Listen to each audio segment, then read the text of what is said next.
Cora didn't call the police. She didn't turn off the shop light. The rain had been coming down since 4 in the afternoon.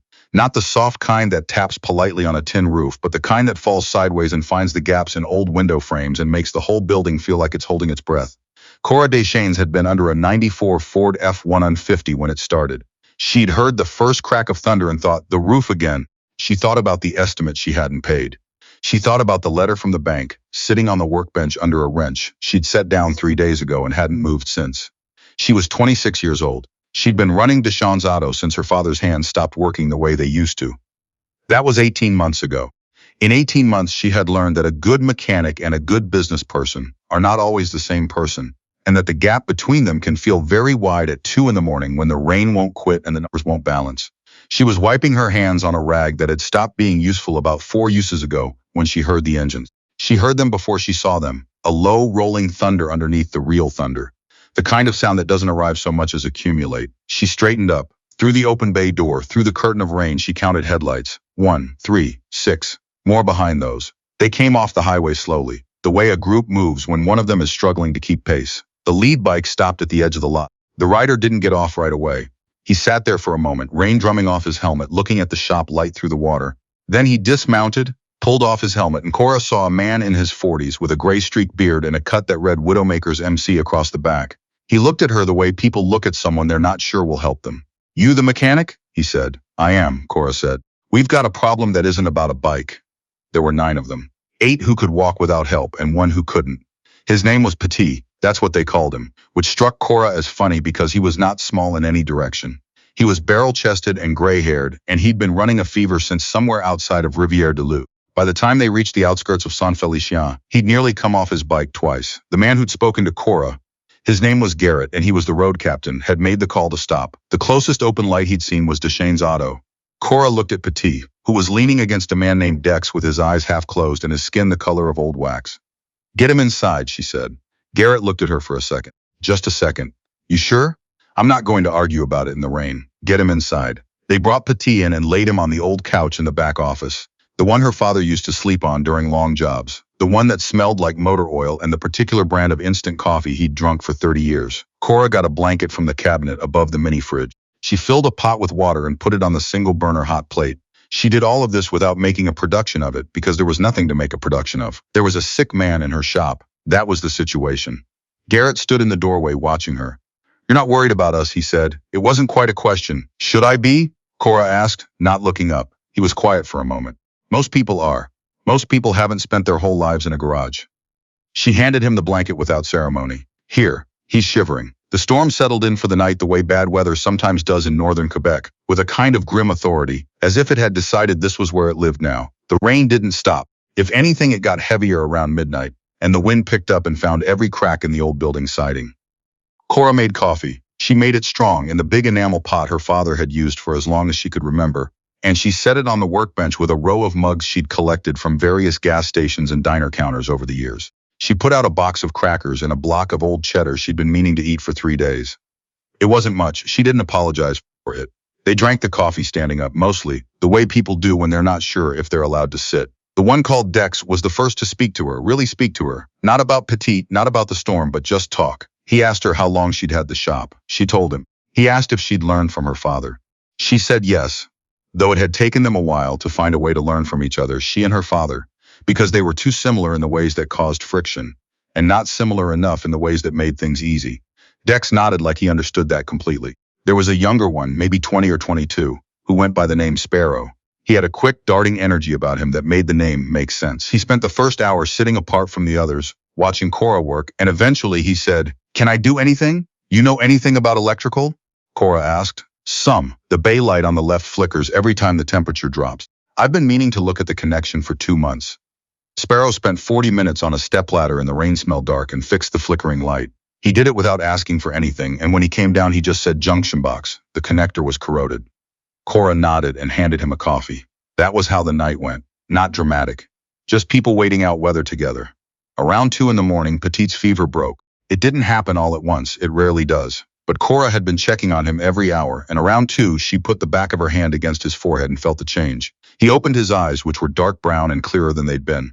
He looked at the ceiling of the back office for a moment, then at her. Where are we? He said. Saint Felicien, Deschênes Auto. He processed this. The boys? In the shop. Drinking my coffee. He closed his eyes again. Good coffee? Acceptable coffee, Cora said. The corner of his mouth moved. Thank you, he said. Just that quietly, the way a person says something they mean. Cora went back to the workbench and picked up the wrench she'd set down 3 days ago. Underneath it was the letter from the bank. She didn't open it. She already knew what it said. She'd read it twice before setting the wrench on top of it. The bank was asking questions about the line of credit her father had taken out when he'd expanded the shop in 2019. The expansion that had not quite paid for itself. The questions the bank was asking had a particular shape to them, the shape of questions that are not really questions but are instead a kind of countdown. She put the wrench back on top of the letter. Outside, the rain continued. By the time the sky started lightening, that first thin gray seeping in from the east that isn't really morning yet but is the idea of morning. Petit was sitting up and eating crackers. Garrett was asleep in the chair by the door with his arms crossed and his head tilted back. Most of the others had found corners and wall space and were quiet if not entirely sleeping. Cora was running a compression test on the F-150 because it was the job she was supposed to finish that day, and she wasn't going to lose a whole night to it. She worked in the dim shop while the light outside slowly changed color. Sparrow was still awake. He'd been watching her work for the last hour from his spot on the floor against the wall, not saying anything, just watching with that quick attention of his. You're good, he said finally. I know, Cora said. He smiled at that. The shop in good shape, business-wise? Cora considered not answering. Then she said, no, bad? She put down her tools and looked at him. He was young and he was earnest, and there was something about the 4 a.m. and the rain and the long night that made the usual caution feel unnecessary. The bank is asking about a loan my father took out. The expansion didn't go the way he hoped. I'm trying to make the numbers work, but the numbers don't especially want to work. Sparrow nodded slowly. I'm not telling you that for any reason, Cora said. It's just the truth. Yeah, he said. I know. Around 6:30, Garrett woke up and stretched his back and looked at the light coming through the windows. He looked at Cora, who was cleaning up her tools with the methodical care of someone who has done it 10,000 times. We should settle up, he said. You didn't use any parts. You gave us shelter for a night.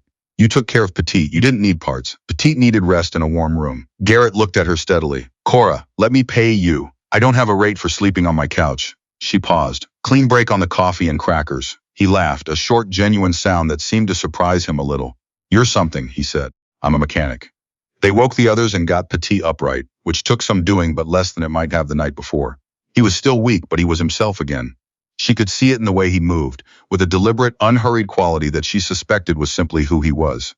Before they filed out, he stopped in front of her and reached into the inner pocket of his cut. He pulled out a photo, worn at the edges, the kind that's been carried a long time. He looked at it for a moment, then held it out to her. It was a photo of a garage, a different one, bigger, with old-growth trees behind it and a dog sleeping on the step.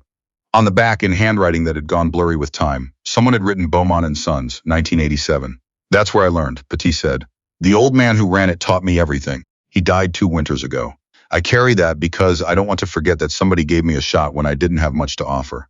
He pressed the photo into her hand. I'm not telling you to keep it. I'm just showing you because I think you understand it. She looked at the photo for a long moment. You sure? She said. Keep it, he said. Consider it a trade for the couch. They rode out into the early morning light, 9 bikes, the sound of them spreading out over the flat gray road and fading north. Cora stood in the bay door and watched them go. Then she went back inside, picked up the wrench, and opened the bank letter.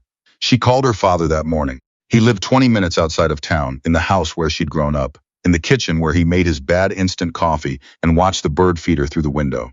His hands didn't work well anymore. The arthritis had made a long, slow argument of that, but his mind was the same, exact and patient, the kind of mind that can hold a problem from all angles without forcing it. She told him about the letter. All of it, not the version she'd been giving him.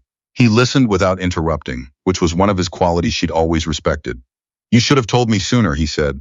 I know. Why didn't you? She thought about it. Because you worked for 30 years to build that shop, and I didn't want you to watch me lose it. He was quiet for a moment. Then he said, you didn't build it alone, Cora. You're not losing it alone. She didn't say anything to that. She looked at the photo on the workbench. Beaumont and Sons, 1987, the dog on the step. There were some bikers here last night, she said. Bikers. 9 of them. Widowmakers MC. They came in out of the storm with a man who was sick. And nothing. They stayed. I made coffee. The sick one got better.